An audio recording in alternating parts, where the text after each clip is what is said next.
Hello guys, so for today's vlog, ang case po natin ay tungkol sa isang empleyado na nag-claim mula sa kanyang employer ng benepisyo matapos siyang magkasakit. So ang GR number ng case ay 217866 na desisyon na nito noong June 20, 2022. So itong ating empleyado ay isang fabrication helper sa isang manufacturing corporation mula 1995 hanggang February 2010 bago siya magretiro. So nagtrabaho siya doon ng 15 years. Siya yung tumutulong sa kanilang welder para mag-cut ng mga steel materials. Pero 2 taon bago siya magretiro, nakaramdam siya ng mga back pains, pananakit ng likod at walang hintong pag-ubo.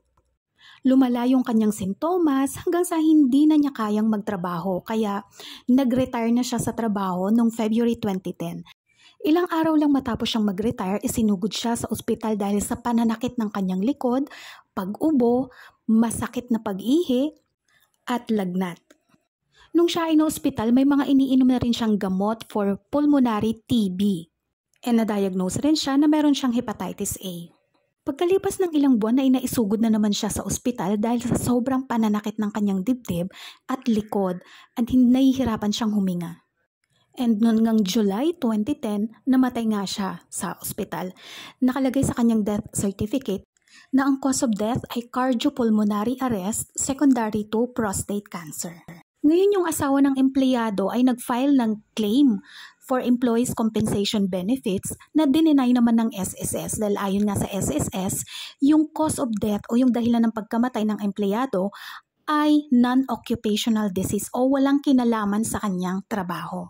Ibig sabihin nito dahil ito ay isang non-occupational disease, kailangang patunayan ng asawa ng empleyado na ang trabaho nito bilang isang fabrication helper ang nagpadagdag ng risk o nagpataas ng risk para siya ay magkaroon ng prostate cancer.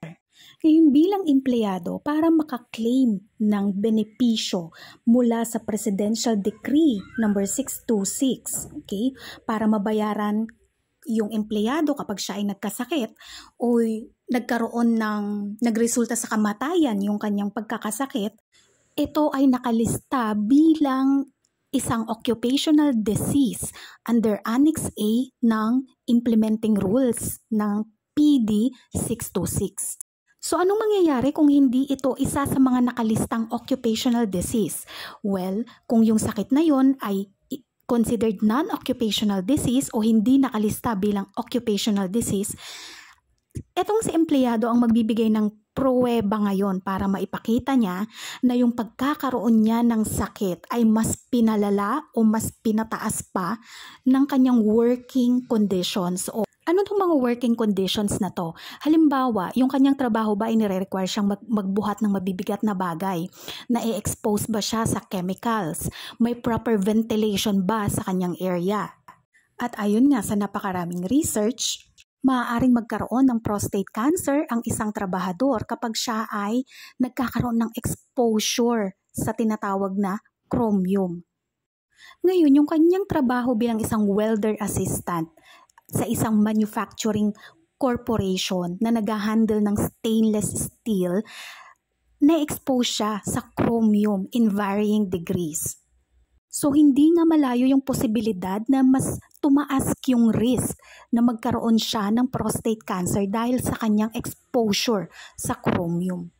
So ang sabi po ng korte, dapat mabigyan ng benepisyo ang empleyado sa ilalim ng batas na ito, Employees Compensation Law or PD 626. Dagdag pa ng Korte Suprema dahil ang PD 626 o ang Employees Compensation Law ay isang social legislation na para sa empleyado.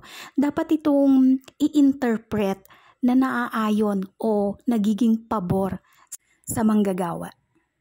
So para po sa mga manggagawa pa dyan, sa mga empleyado na gustong mag-claim ng benepisyo under SSS dahil pinaniniwalaan ninyong ang inyong sakit o karamdaman o aksidente ay work-related o mula sa trabaho o dahil sa inyong trabaho, pwede po kayong mag-claim. Ngayon kung i-deny ng SSS, maaari pa rin po kayong umapila sa korte.